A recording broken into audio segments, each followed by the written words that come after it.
Your talk today, convocation, was about legacy. Can you kind of just talk more about that the idea of legacy going to the school year? Absolutely, yeah. So basically, the whole idea is what we do each day in our jobs, in our worlds, affects our students, our families, and really our legacy. What we're going to leave behind, what our organization, our school district is about. And we have a fabulous school district, and I want to continue to keep it strong. And I want us to really think about, it's not just after we retire, but it's really what we do each day in the classrooms, academically, emotionally, the support we give. And so it was just that idea of taking a minute to think and to ponder about what we can do differently and how we can make the difference that we each day. Education, the business of it, the field, it's a lot tougher each and every year. I mean, the federal budget cuts this year. So in your opinion, how tougher does it get every year considering all the changes year in and year out? I think each year brings its own set of challenges. I think right now, the greatest challenges is we never know what's coming around the corner. The latest is the freeze on the Title II, III, and IV funds, which for our district is about $293,000. We don't know if they're going to be permanently frozen or if they'll be released, but we've heard if they are released, it'll be a cut by a third, which for us would be about a $90,000 reduction.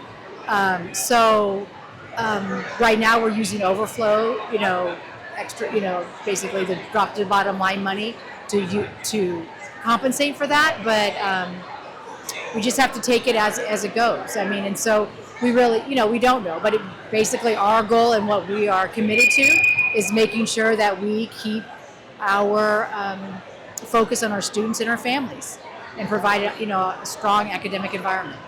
I want to ask, last year it was the cell phone ban. It was kind of here at Freedom, the idea of kids not having the cell phones on them. Does that expand this year going into 2026? So if I may ask. Right. So basically, the only way it's expanded this year is that we have a school board policy that basically says that cell phones are able to be used outside of the classrooms, but in the classrooms, we're asking that there will be no cell phones in the classrooms unless the teacher is using it as an instructional strategy or an instructional practice. So if it's up to the teacher, if they're needing it for a Kahoot or something like that, they will have to ask them to take them out. Otherwise, students will have their cell phones away in the classroom. Last year was the first year of it. What was the results of how it went last year? Remember last year being the first year to bill, so yeah. How did it work last year for you guys? Right, it was fine. At Freedom, it worked. I mean, and so now it's just going to be district-wide. And again, it's flexible. So this year we'll probably have better data. 30 years, you've seen education and the teaching profession kind of really evolve over the time. Your thoughts on how much it's changed in the last 3 decades? There has been a lot of change in the country and society. One of the biggest changes, I was just visiting with one of my former students who's an architect in Seattle, and one of the biggest changes is technology.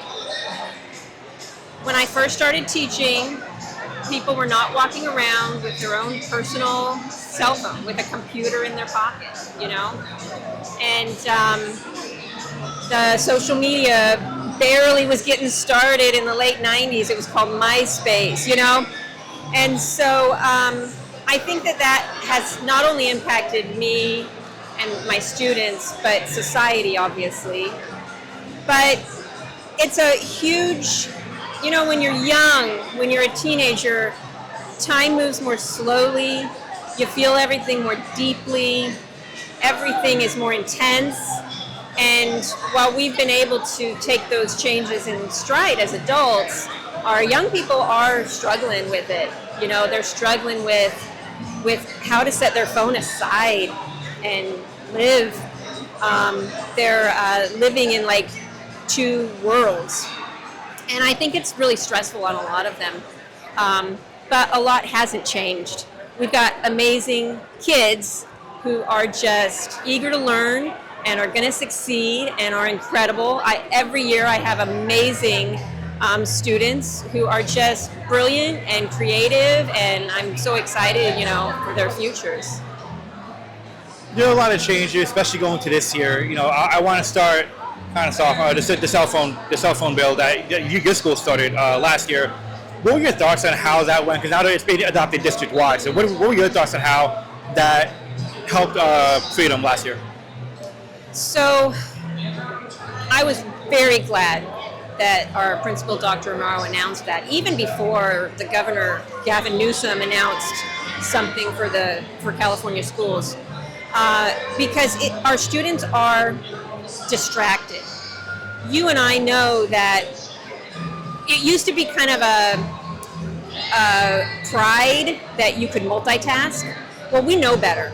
Multitasking is terrible for our brains. We get a bunch of stuff done, but it doesn't really get done, and none of it's done well, and we don't retain it, and there's no quality, there's no authenticity. And so helping our students, we just need, the poor kids feel like we're punishing them, but I have to tell them, we're not punishing you guys. We're trying to help you learn life skills. We need you to be able to balance this. We need you to be able to concentrate. We need you to be able to read without being interrupted by a text message, by a notification, And so I was really grateful for it. Last year was kind of like a trial, and it was semi-successful, but I'm much better prepared when school starts on Monday to really implement it, properly. And I think a lot of our Freedom staff is. But the kids, they need that guidance, and I think a lot of them will even admit that they need that guidance. What did you see from your class specifically that kind of, you said it was kind of successful, like which parts did they struggle with from your experience? So it's, I think, a bit of an addiction. I'm not, a scientist, but the students did not mean any harm. They were not trying to disobey me or their other teachers, but I would say, okay, we're getting started, phones off, silence, whatever, put them away. And some kids were fine, and then there were a few in each class who didn't even realize. I would have to go over and remind them multiple times. Nope. And there were a very small percentage of kids who really could not handle it. Were kind of upset about it, and kept wanting to take breaks, and and so you could kind of see the hold that this device has on their minds and their lives. I did still have some students who probably performed less than they should have in the class because of the distraction. And so this year, the cell phones are not going to go in their pocket or their backpack. They're actually going in pockets in the classroom. They're not going to be able. So it's going to be a little rough, for some of the kids in the beginning.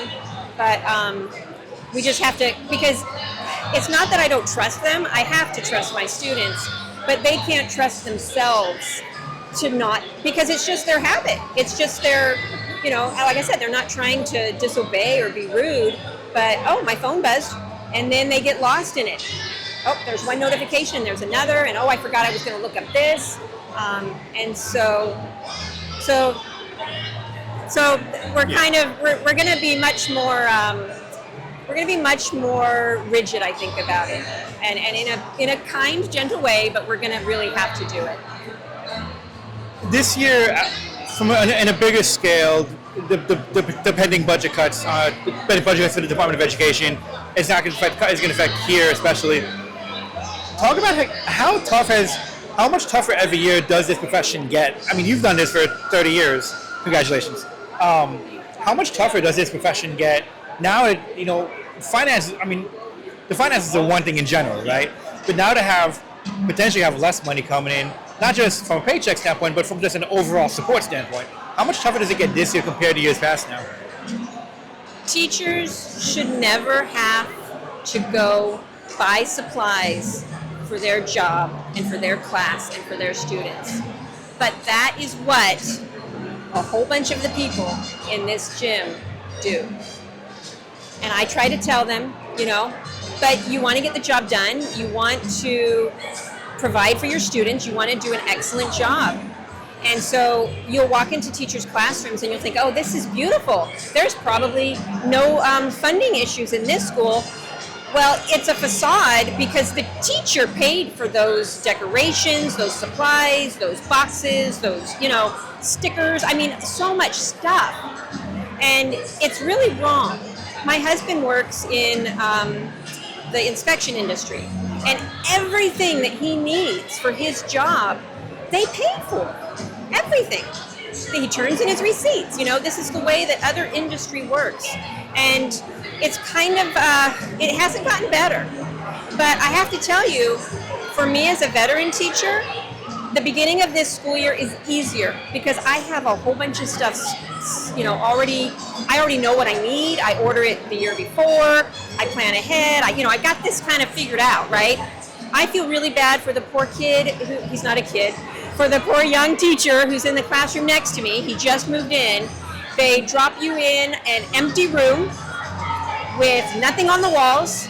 They don't even sometimes give you a stapler, a Kleenex box, and you're just standing there. And you're like, wow. And so there needs to be, like a welcome supply box, a kit, something. And it's a crime in this country in this state, that we don't fund this profession, that we don't help teachers do their work, because it benefits every single child. And so it's not like we're here for ourselves. It's not like I need to go buy some stickers because I want to give them to my own kid. That's not how we operate. We're not wasteful. We bargain shop, when we do need things. But we should be allowed all of the funding. Thank you so much.